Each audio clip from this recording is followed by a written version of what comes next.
Hi everyone, welcome to my channel. My name is Blaze, and in this session I'll be showing you how to use the decision stage in Blue Prism automation.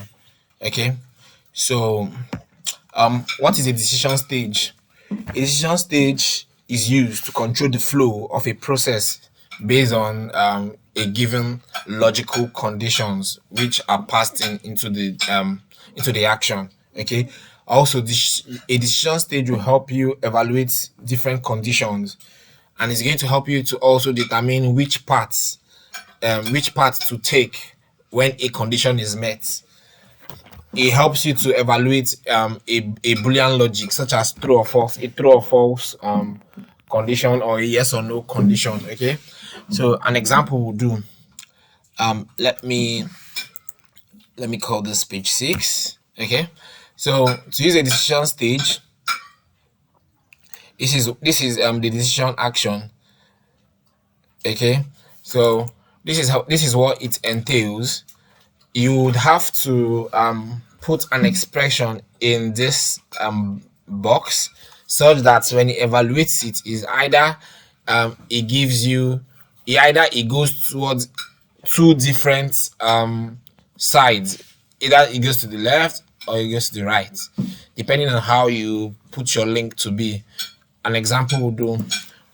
For example, if I let me assume I want to put an end stage here, and I link this.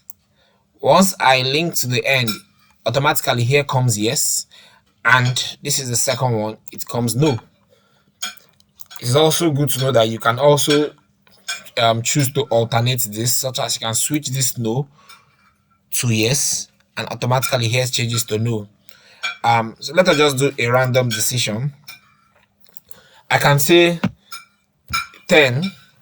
Let me say 10 is greater than 5. Is 10 greater than 5? Yes, indeed, 10 is greater than 5.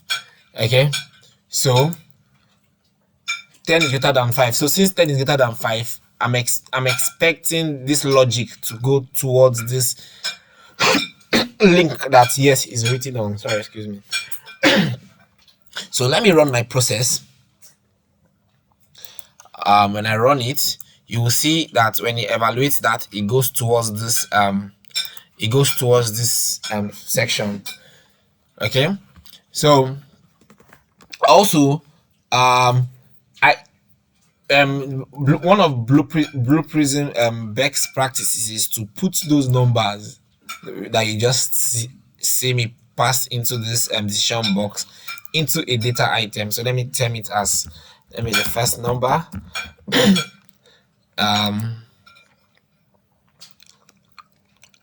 My first number is, what was there? Okay, 10. Okay, and let me name my second number, and my data type is number, and there was 5, right? Okay, you would see that I could still perform this decision stage using those data items which I just created. It will be found in the numbers. The first number, which is 10,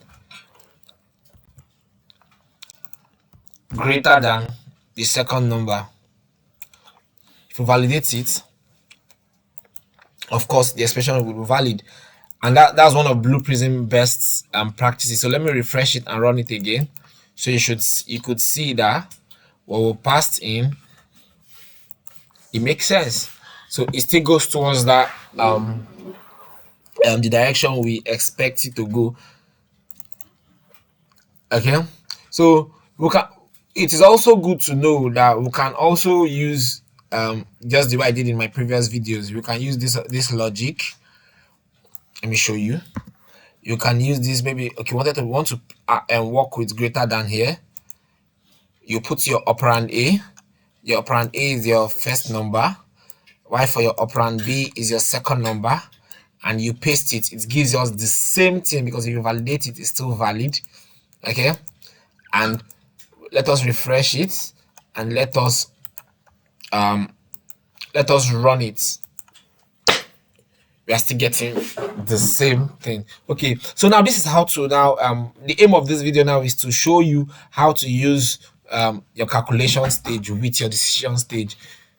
Okay, so I want to perform another calculation so that I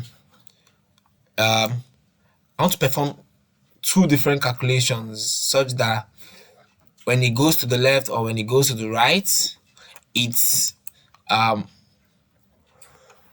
it's perform a given calculation such that this is it here. I want, let me store here as my result, and I create it.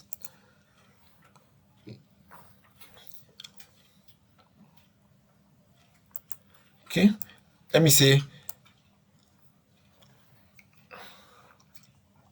I can choose to say let me use result now. Let me use the result I get.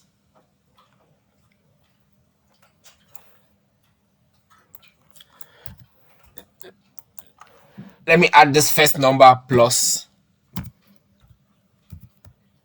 20. Pass it to the results. Okay, and for this other one, let me open the second calculation stage. Let me work on the second number.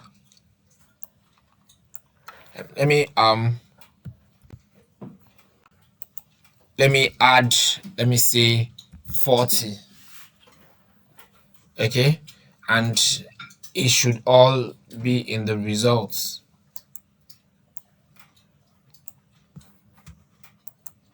It's valid. Okay, so this is it. This is what I try to show you. I'll need to take off this. I don't need it anymore. I want to show you how to use a calculation stage.